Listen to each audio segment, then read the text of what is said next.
Hello everyone, so I am here to do a part 2 of reading Goodreads reviews of books that I have read, most of which I have liked, but we will see. So, I am going to start with one that I do absolutely love, which is The Giver. So, synopsis. 12-year-old Jonas lives in a seemingly ideal world. Not until he is given his life assignment as receiver does he begin to understand the dark secrets behind his fragile community. So, the first one is a 1 star, and I just wow. Lowry's book is a piece of nationalist propaganda using oversimplification, emotional appeal, and dualistic morality to shut down her reader's mind. Now, mind you, while this book I find very deep and I recommend it to everyone, it is one of my absolute favorites. It is a middle grade book, okay? More troubling is that it's aimed at children, well, again, middle grade, no shit, who don't yet have the critical faculties to defend themselves from such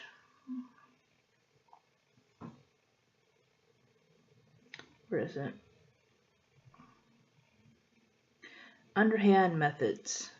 Unsurprisingly, Lowry adopts the structures of monomyth, equating a spiritual journey with a moral one. Her Christ figure uses literal magic powers to rebel against the society. This rebellion and the morality behind it are presented as natural to contrast with the abnormal morality around him. Lowry doesn't seem to understand that we get our morality from our culture. It isn't something inborn that we lose.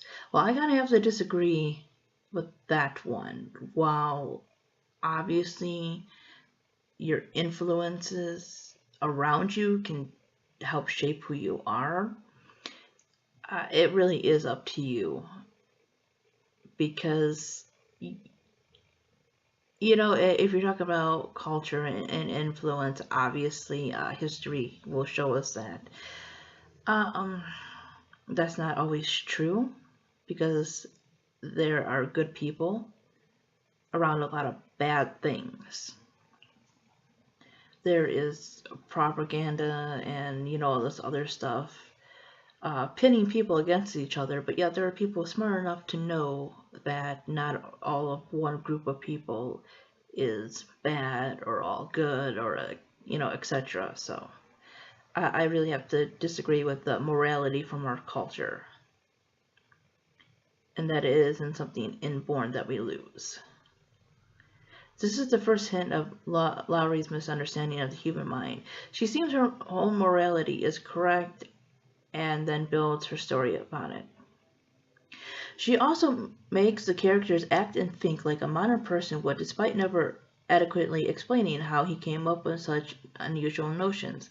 It is the same trick many historical fiction authors use, leaving a scratch in your head as to why a 14th century French peasant speaks like a second-wave feminist.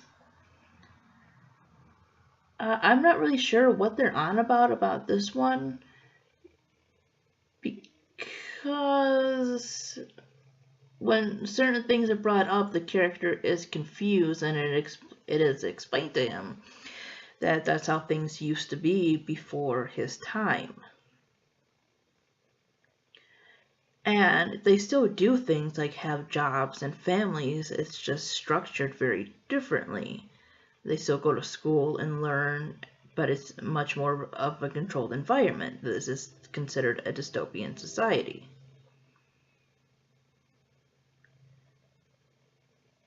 And yeah, this thing is really long, but I think this person is making much more out of it than really needs to be. The next one is a 5-star and recommended for anyone.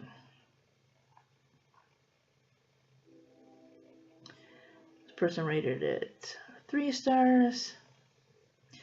I think I'm missing something. Everyone loves this book, and I liked it too, but it wasn't amazing or anything. There isn't much characterization, which I can agree there wasn't. I think it was more about the concept, and which is why I like other books more than it, but I really do think it is a great book. This person rated it 4 stars.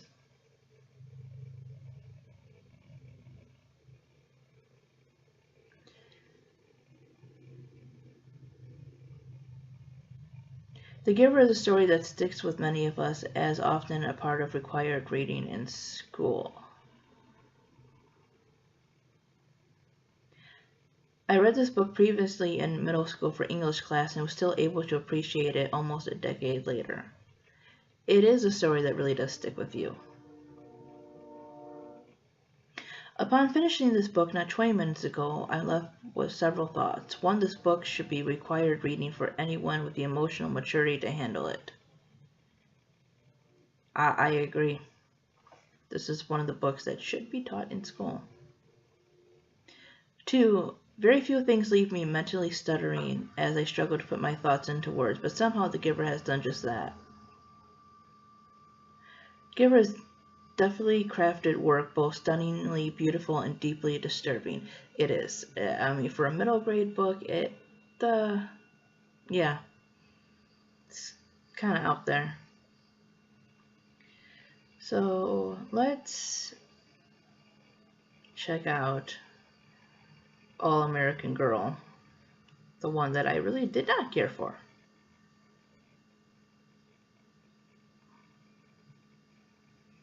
Oh god, it says book 1. Is this actually a series? So top 10 reasons Samantha Madison is in deep trouble. Her big sister is the most popular girl in school. Her little sister is a certified genius. She's in love with her big sister's boyfriend. Oh my god, that drove me fucking crazy. And so basically it's about this girl who's in love with her sister's boyfriend. She thinks he's a great artist or whatever. And then she ends up saving the president. Now, the thing about it is the whole president saving thing and, you know, his son and all that, that would have made for a good YA romantic contemporary thing, right? But no, oh my god. This is a good book if you're just looking for a quick read on vacation, not too intellectually stimulating. Yeah, I have to agree with that. Top 10 reasons why you should read this book. 1, it's by Meg Cabot, the brilliant woman behind the Mediator series. I haven't read that, so I can't judge it. And The Princess Diaries. I've read 2 of those books. They're very different from the Disney version. But I've only read 2. It's a nice break from all those super serious smart books. Okay, I mean, I get it. A lot of things that I read are very serious. Like, my favorite books are usually dealing with death and family struggles and a government with no regards to life outside of, you know, their own circle. But that doesn't mean you have to have a fucking annoying protagonist. I love this book. I don't know why you did.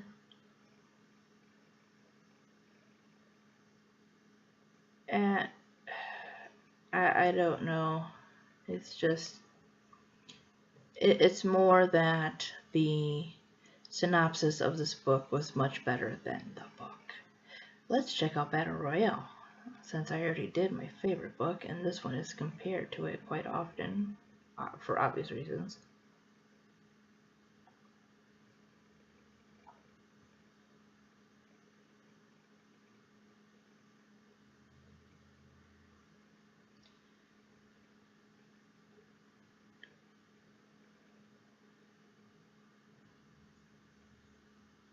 So this one is 5 stars. I came across this book after reading The Hunger Games by Suzanne Collins, which was claimed to be a Battle Royale ripoff. Needless to say, I was curious. No, I love both books. I do, and they have a similarity, but they are very different, in my opinion, and I enjoy both. They are both based around the same idea of teenagers and killing and all that. However, at the same time, the books are completely different. I believe you can enjoy and appreciate them both equally. I agree. If The Hunger Games is more of a personal story of survival from the point of view of just one player, Battle Royale is a complex story which follows all participants. So, HG is told in first person and BR is told in third person because it is about a class. It's much more brutal and violent. It is. The book explores what makes regular kids turn on each other, what in their past allows them to commit the ultimate crime, or what stops them from participating in the killing game altogether. So both books explored the idea of survival and what you would do to survive, but on different levels. One is people being taken from different districts, and one is a class of people who basically know each other.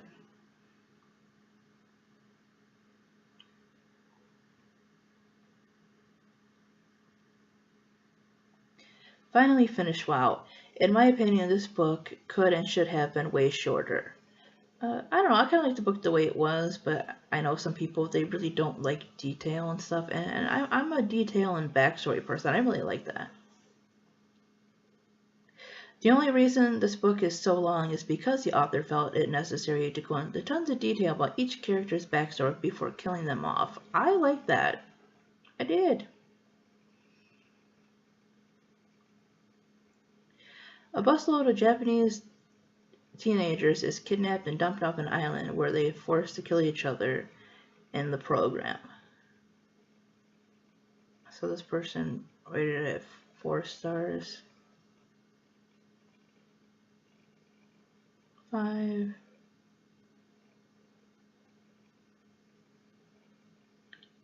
This person gave it 1 star. Oh well.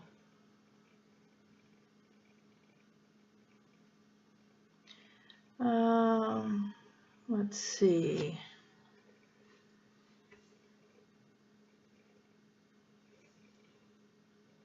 Let's check out another controversial book. If I can get it.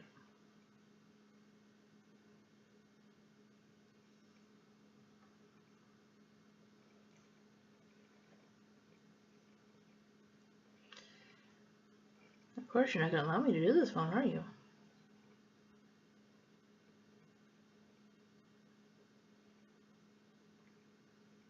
I'm going to see what people have to say about 13 Reasons Why.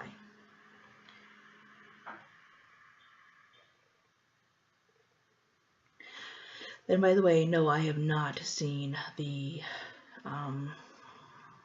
TV show. Clay Jensen returns home from school to find a package with his name laying on the porch. Inside, he discovers several cassette tapes, and basically what it is that this girl named Hannah, who has committed suicide, basically has left tapes to people explaining why. I'm one of the very few people who strongly dislike 13 Reasons Why, so maybe I should explain. I hate 13 Reasons Why, and here's why. Most of all, it glamorizes suicide. I'm putting that to the top because I can't believe I missed it in my original review. And this is a controversial point because most of my Goodreads friends, whose opinion I would hold up as gospel, love this book for its realistic and harrowing portrayal of teen suicide. This book is one big glamorous monument to Hannah's suicide. See, I really didn't feel that way. I felt it was more about Clay and, kind of him coming to terms with Hannah's death and everything, and his guilt, and, about how our actions and everything really affects things.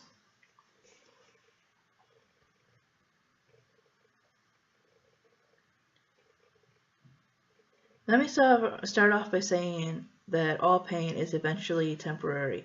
When I think about the worst pain I've ever gone through, depression, painful, invasive surgery, grief, I thought it would never end, but it did. and it always does. Yes, it will hurt like hell. Yes, it will feel as though it's never going to, but yes, it ends.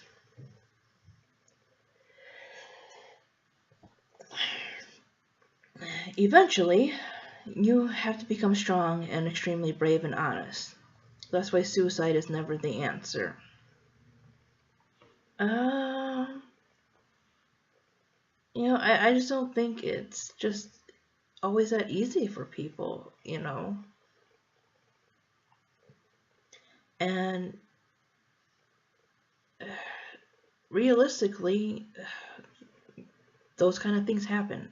It's unfortunate and it's very sad, but there are people who don't always feel that they have somebody to talk to or that they are going to get better.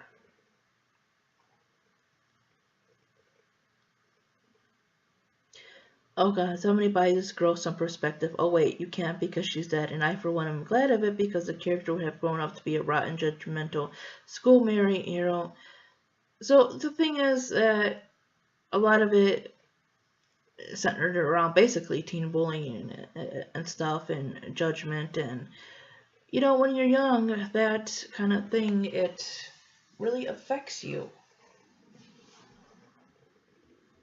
And we know this. So what else can I talk about here? Oh, let's check out Unwind for my last one. This is a book series that I have not finished, but I enjoyed the first one. The Second Civil War was fought over reproductive rights, a chilling resolution.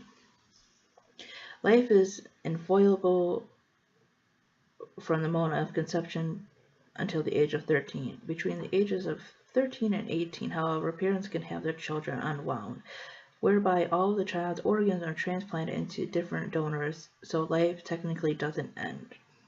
So this follows 3 kids who basically are set to be unwound. And yeah, this is basically another YA dystopian, which I enjoy it, and I really have to get back to the series. So this was a 5-star, 5-star. This is awesome.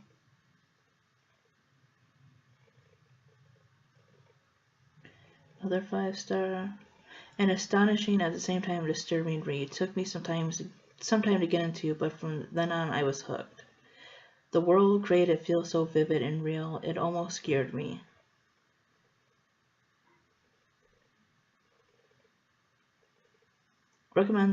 Recommended for everyone, everywhere. Of late, we've seen YA dystopian trend grow to Disney. Is that even a word? Disney heights? Many like to believe that every post-apocalyptic adventure published within the last years is trying to grab the success of the Hunger Games, just as we assume that authors of paranormal romance would.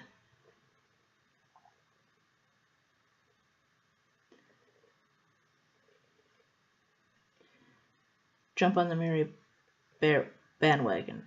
We're being conditioned to accuse every dystopian author of being a scammer in every book before we've read it. That no, it doesn't have anything to do with any of the other ones.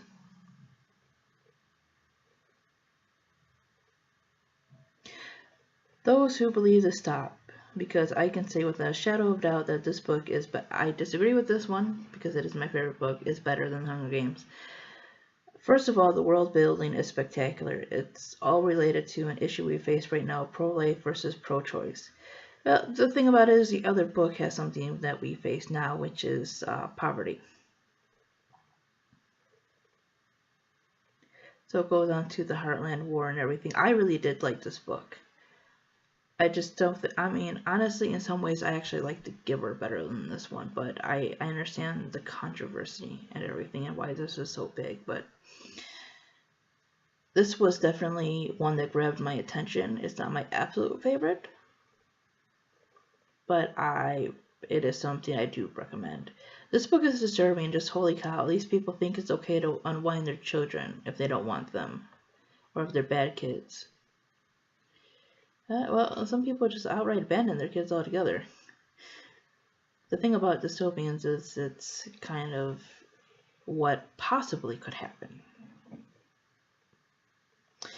So I'm going to stop this one right here so it don't get too long. But yeah, I figure I just read a little bit more reviews for you guys. See you guys next time.